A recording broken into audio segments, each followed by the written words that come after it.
What are small places, and why do they matter? Hi, I'm Katie Hargis, and my Keystone presentation is entitled Small Places, Connection and Resilience in Biocultural Education. I began thinking about small places 2 years ago, when I first became acquainted with the beauty and bounty of bogs. Despite their high acidity, low available oxygen, and overall adverse growing conditions for many species, bogs are home to myriad forms of life. The species contained within these places are highly adapted to their adverse conditions, largely because they have co-evolved with one another. The evolutionary relationships between these species are prolific and necessary for mutual growth. They include numerous forms of symbiosis, such as pollination, mycorrhizal nutrient exchanges, and indigenous harvesting practices. These symbioses confer the possibility of growth, adaptation, and resilience to continued environmental stressors, situated in the small places where life meets life. These relations inspired the photo you see here, taken in a bog in Whistler 2 Octobers ago. The whole frame is about 3 inches wide and features two symbiotic species, a bog cranberry and a young Leucaria mushroom, likely sharing nutrients through the connection of plant roots and fungal mycelium. I show this photo here because it was these types of mycorrhizal interactions that first got me thinking about small places.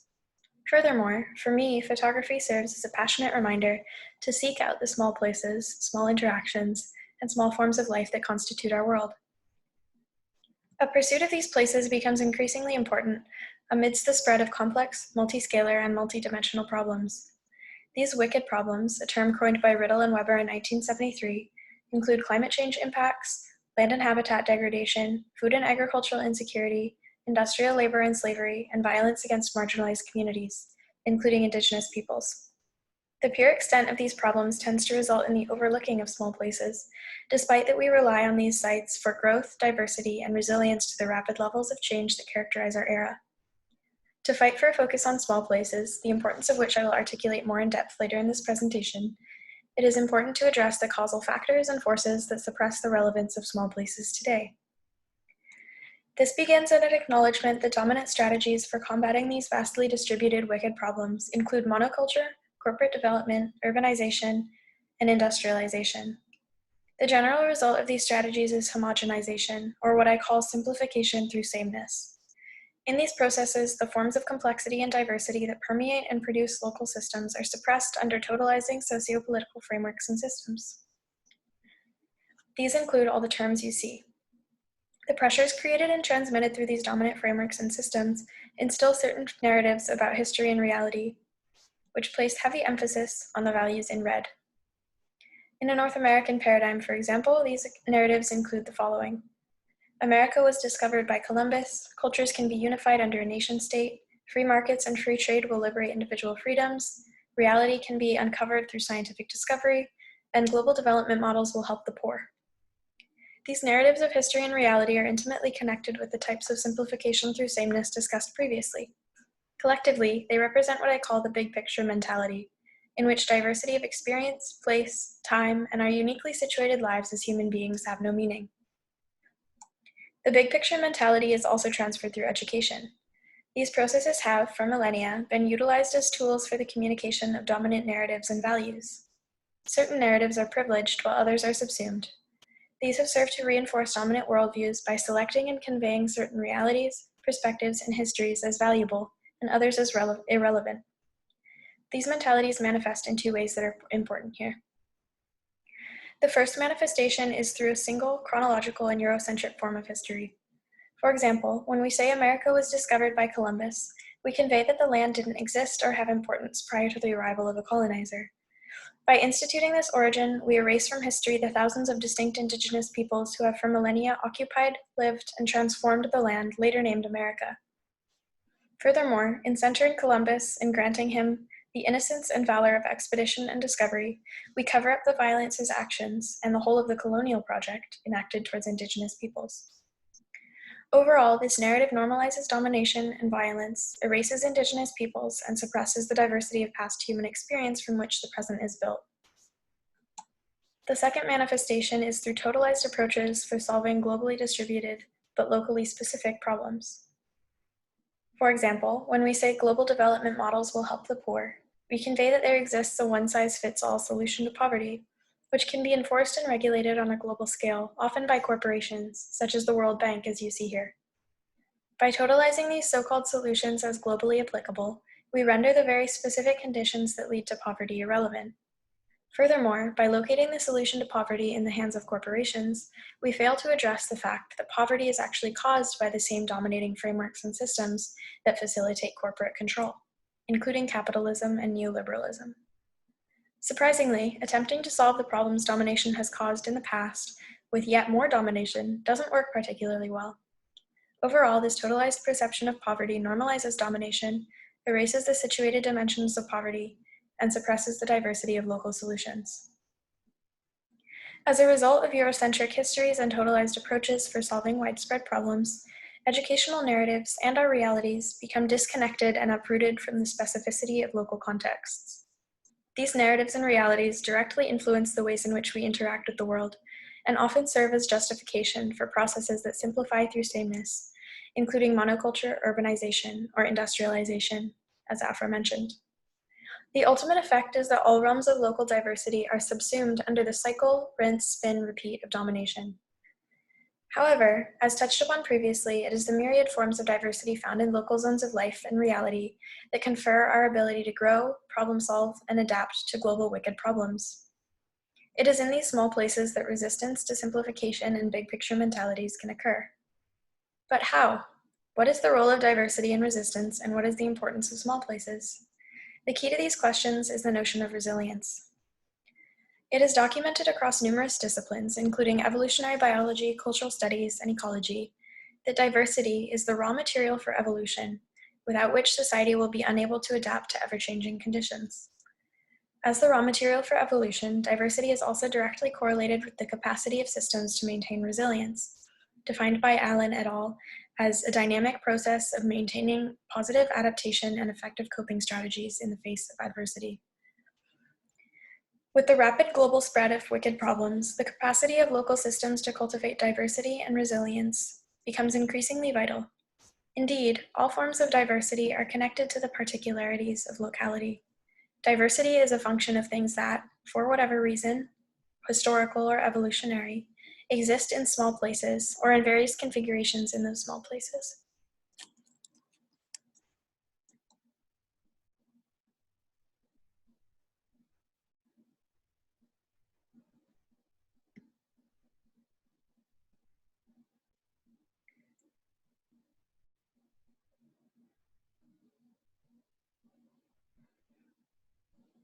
Diversity is a function of things that, for historical or evolutionary reasons, exist in small places, or in various configurations in those small places. Over the years, ecologists have shifted from thinking about resilience as a return to a stable state, or equilibrium, to thinking about resilience as an ability to transform in response to change, with an emphasis on maintaining crucial relationships. These relationships are inherently dictated by the forms of diversity found within small-scale environments. Therefore, the concept of resilience is also a local one. Thus, as numerous scholars in sociological, ecological, and political fields alike identify, it is possible to reject the totalizing lenses of the big picture mentality and to fight the problems they cause through a renewed focus on local forms of diversity and resilience that emerge in the small places. This focus is particularly important in education, due to the heavy impact of dominant and totalizing narratives on what children are taught and how they later shape the world around them. These processes are cemented through the formation and communication of curricula. In general, curricula can be considered a broad category to describe a planned sequence of educational experience, determining what, how, and in which ways children are taught. Curricula incorporates all contexts you see here, including both educational content and methodology. Modern forms of curricula tend to normalize certain types of content and methodology that replicate the big picture mentality, including through standardized assessment, career-focused subjects, and classroom-based learning. These cyclically restrict children from connecting with their personal experiences and abilities, their local environments, and their communities. This disconnection and uprootedness runs at the heart of most traditional forms of education and leaves children isolated and alone amidst totalizing, disaster-ridden narratives. Despite these flaws in education, a recognition of small places and the resilience they convey has been reflected in areas of sociology and ecology by the growth of biocultural diversity. Biocultural diversity is a concept used to explain the synergies between cultural and biological systems, particularly in indigenous territories. Specifically, the term refers to the diversity of life in all its manifestations, biological, cultural, and linguistic, which are interrelated and co-evolved within a complex socio-ecological adaptive system, such as those which characterize this era. Biocultural diversity is also premised on the notion that cultures with long-standing and close relations with a particular ecological locale generate, and are generated by, the diversity that occurs in these small places. Cultures with long-standing and close relations include indigenous communities across the globe. These relations are thought to form the basis of resilience within complex socio-ecological adaptive systems, and are key in combating the simplification through sameness that occurs through these systems. By recentering the places, experiences, and peoples oppressed and erased through dominant narratives and histories, biocultural diversity as a framework can help resist homogenization. I argue that biocultural frameworks can be utilized in education to help combat the ways in which these dominant narratives and histories are transmitted to children. These forms of education must first and foremost seek to cultivate relations with local communities and landscapes. Relationships with local indigenous communities are particularly vital in these contexts in order to recenter suppressed forms of narrative, history, and land-based interactions, and to actively resist the continued violence and control transmitted through dominant systems and modes of education. Also vital in these processes are relationships with land, which help ground and contextualize learning in the small pieces of earth that confer all local life the ability to grow and adapt. There are many ways through which to apply these forms of biocultural education, one of which is gardening. Indeed, at small scales, gardens represent profoundly significant cultural sites in which a variety of land and community relations can be cultivated. These can transmit and propagate resistant narratives, contribute to understandings of local small places, and diversify children's relations with local food, all of which assist in the development of biocultural diversity and resilience. The photo you see here was taken this past fall at a local longhouse, where elementary school students and indigenous community members planted traditionally harvested species, such as yarrow, camas, and nodding onion. Interaction with these spaces also enables children to nurture their own forms of connection to place, or place attachment. This term refers to a personal identification and bond with a landscape on an emotional level. It is considered by many scholars to be a vital process for children's social, emotional, and psychological development. Through connection with land, children are able to ground and contextualize different and subversive perspectives and practices in the earth, as well as situate their own place and relation within these systems, surrounded by community. Overall, the land and community-based modes of learning offered through gardening and biocultural frameworks can assist in cultivating sites of refuge, revitalization, and recreation of systems predicated on connection and resilience, rather than isolation and simplification. Ultimately, small places teach us of the importance of connection between place and people. It is within these places of relationality that diversity is nourished and resilience to rapid change can be cultivated. I first recognized this calf-deep in sphagnum moss, camera in hand, thinking about mycelial connections and blueberries. There are infinite ways to get to know small places, so I encourage you to find your own paths through dirt and moss, exploration and discovery, joy and gratitude. Thank you.